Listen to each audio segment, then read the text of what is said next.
El frío no lo detiene, por supuesto. Al contrario, lo hace ir aún más adelante todavía. Pablo Callejón, ¿cómo te va? Muy buenos días. Muy buenos días. Fue exagerado, ¿no? Sí, un poquito. muy. Está bien. No te lo adelante, yo cuando hace frío. Yo digo, va a ser el que encare el frío, el que rompa el hielo. No. El que deja las primeras huellas en la escarcha. Que vaya, Noto, yo me tomo un café, después voy. Me parecía exagerado mientras lo iba diciendo, pero bueno, digo, vamos a ver qué pasa. No, tremenda heladita en muchos lugares. Muchos lugares ha con sido helada, brava esta mañana. Exactamente, acostumbrarse, ese paisaje blanco. Sí, y además son las primeras, entonces uno está cuesta como mucho. menos preparado, ¿no? Sí, exactamente. Bueno. Pero no es de eso lo que se viene una semana en lo deportivo calentita, así que con eso nos vamos a calefaccionar. Sí, bueno, habrá que ver, ¿no? Porque uno está demasiado pendiente el fin de semana y habrá que ver qué pasa ahora, ¿no? Sí, claro. todo. Tenemos que mucha no se lesionen jugadores, que ¿sí? Una derrota o un mal resultado en la Copa, viste, que también te condiciona. Claro, y después ya comienza a tener otro peso el superclásico. Efectivamente. Es complicado, pero bueno, Sí, vamos a ver claro qué pasa. que sí. Está lindo, está lindo. Está lindo, claro que sí. Bueno, pero de lo que venimos a hablar es del tema de las vacunas, de las jubilaciones. Bien. Porque la verdad es que uno ve los números y dice, bueno, hay un intento por ganar la inflación. Ahora, con tan rezagados números, ¿alcanza? Sí. Bueno, es un tema, ¿no? Se habla de ir peleándole a la inflación en ese día a día, pero nunca de una recomposición. Porque es lo que en realidad está en juego, porque estamos hablando de una mínima que es miserable. Claro, han sido tantos años de pérdida del poder adquisitivo. Pasa con los salarios.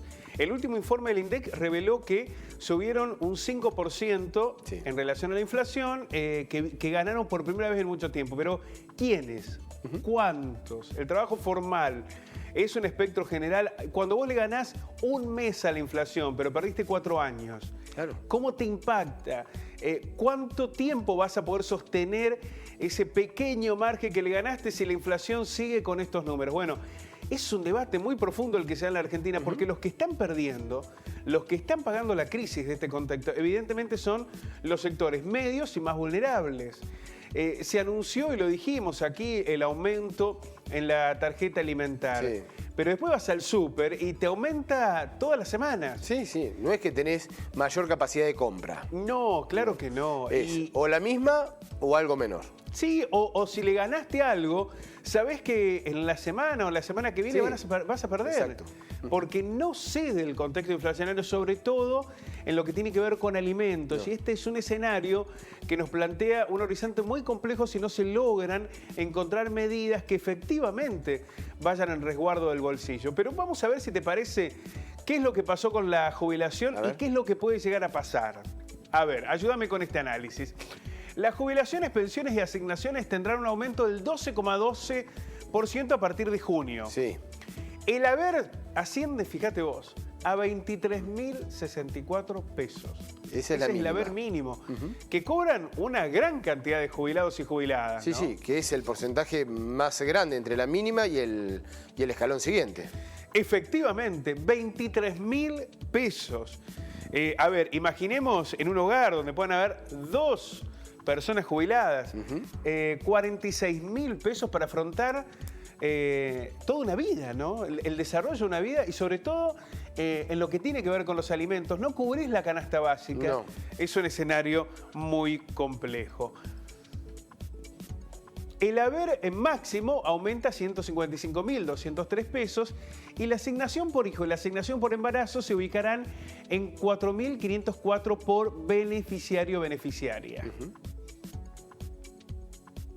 Se trata del segundo aumento otorgado tras la sanción, recordemos, después de ese gran debate, a finales del 2020 se aplicó la nueva ley de modalidad, la ley 27.609, que otorga incrementos trimestrales a partir de una fórmula que combina en partes iguales el avance de la recaudación en términos interanuales y el índice de salarios del sector registrado. Si uno señalara, sobre todo en la comparación con los activos, lo que ha sido este primer semestre, diría, bueno, no es tan malo porque la mayoría de las paritarias están cerrando en 30 y pico %, está bien con una cláusula gatillo al final, pero en 30 y pico %, es muy, no hay gremios que hayan cerrado un 40 o 50%. No.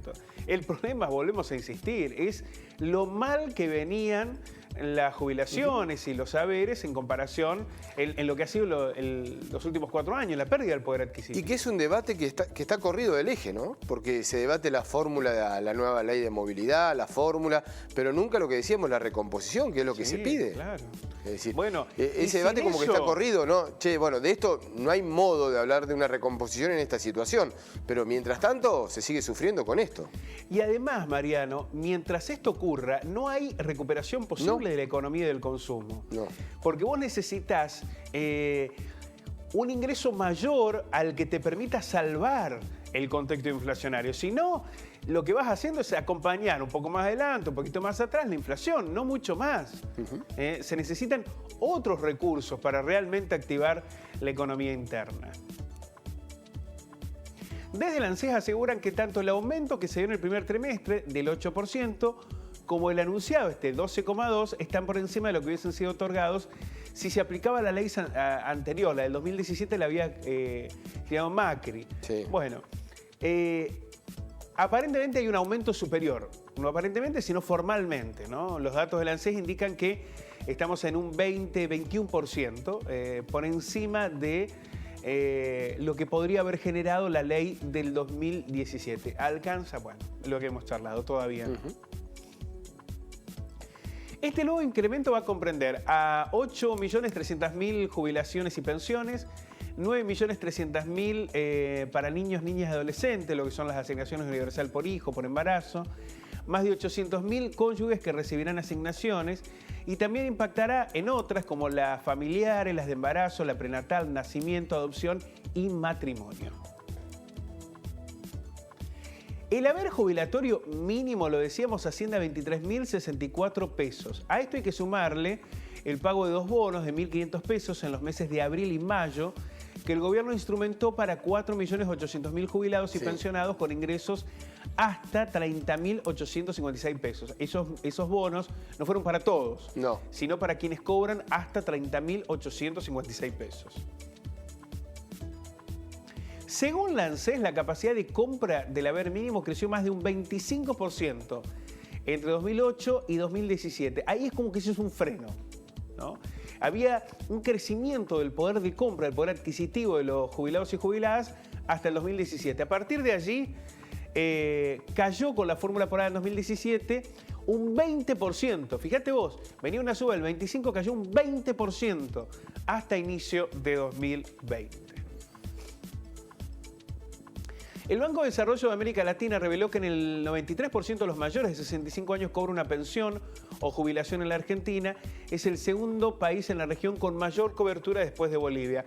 Siempre ha sido muy reconocido cuando se otorgó la jubilación para las amas de casa, que se denominó de esa manera, que era para aquellos que no habían completado los aportes. La Argentina entró en un nivel de cobertura muy importante. El problema está radicado fundamentalmente en los ingresos. Exactamente. Bueno, y también la cuenta que se hacen desde los organismos oficiales es el tema de los medicamentos, ¿no? Que a través de PAMI están obteniendo en gran parte de manera gratuita, y la devolución de compras con las tarjetas, de los haberes mínimos del 15%, pero eso todo es muy difícil de contarlo para los gastos, el que tenga alquiler, el que tenga los gastos ya previstos con alguna cuota o alguna deuda que tengan que asumir. Eso no entra como un salario real, digamos. Es cierto, puede ser una ayuda, una colaboración, una posibilidad de estar algo mejor, pero no alcanza como para contarlo como un salario, como una recomposición salarial. Hoy el debate que se da en la Argentina, tanto en activos como jubilados, es cómo acompañar mínimamente un contexto inflacionario que está desbordado desde hace años, ¿no? Pero no es un contexto en el que nos podamos poner en un proceso de recuperación, ¿no? Es verdad que venimos de una crisis muy profunda y que hoy tenemos una pandemia. El problema es cómo se reactiva este mercado interno. Hay algunos debates que se están dando. Por ejemplo, el que se dio en el Senado, de que los fondos que lleguen del Fondo Monetario Internacional, los recursos, se destinen al consumo interno. Encontrar argumentos y elementos para pensar que puede haber una reactivación del consumo. Si eso no ocurre, el acompañamiento se convierte en una profundización del problema, porque claro, no te alcanza, no llegás a cubrir la inflación y no lográs una reactivación económica. Lo que pasa es que el consumo, y esto después hay que tener una situación paralela de control, porque el consumo después te dicen y te anuncian que te va a generar inflación. Bueno, pero ha quedado demostrado que son muchas las variantes, porque eso de que la inflación aparece cuando te aumentan el salario, bueno, por eso, Pablo, hace 4 años que perdemos. Exactamente. O si no, tengamos inflación, pero con crecimiento de consumo paralelo. Bueno, que es lo que ocurrió antes del 2017. Lo que sucede es que vos hoy te encontrás con un contexto inflacionario muy alto, una pérdida del poder adquisitivo y un contexto de recesión. El consumo de inflación más recesión. Claro, que es el peor de los escenarios posibles. Y no parece haber argumentos para pensar de que vamos en un camino distinto. Y en ese marco inflacionario, la suba de alimentos, que es obviamente lo que más cuesta y lo que más duele en el día a día. Pablo, muchísimas gracias. Nos encontramos mañana. Hasta luego. Un abrazo grande. Chau. Chau, chau.